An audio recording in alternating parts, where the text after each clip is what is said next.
multiple access technology refers to a system or network that provides multiple users access to one or more shared resources.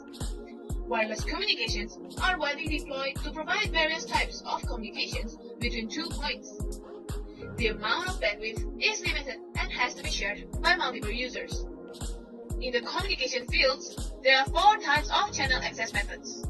They are space division multiple access, frequency division multiple access, time division multiple access, and code division multiple access. First, let us discuss about SDMA. SDMA allocates a specific space to each individual users within the data transmission system.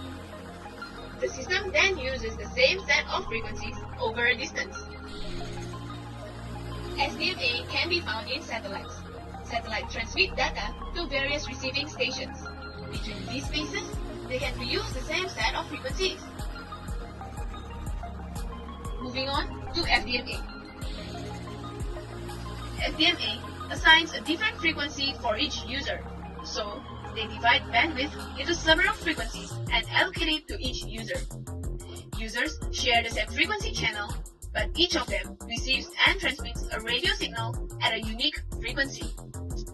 For FDMA, each individual user uses a different frequency to communicate. This allows the transmission of signals to happen concurrently. FDMA can be found in first-generation mobile phones. They can also be found in walkie-talkies. As FDMA uses the same frequency to transmit and receive, only people using the same frequency can communicate with one another.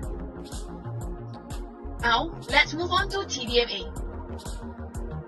TDMA uses time division multiplexing, where available time is split and allocated to each channel. Various voice inputs from telephones are converted to data signals, where they are then allocated to each channel. The transmission of data to the receiver is done rapidly over various channels. So the frequency is the same for multiple users, but they are allocated to their own time. TDMA is used in our second generation mobile phones. Moving on to CDMA. CDMA uses several transmitters to send information simultaneously over the same communication channel. It does so by splitting available time into small time intervals known as chips, and each station uses a distinct chip sequence to transmit data. Think of the code like a language. If a person is talking in English, only English speakers would be able to understand what he is saying. To non-English speakers, it would just be noise. Similarly, in CDMA, data signals are transmitted in codes. Only those using the same distinct code are able to receive the signals.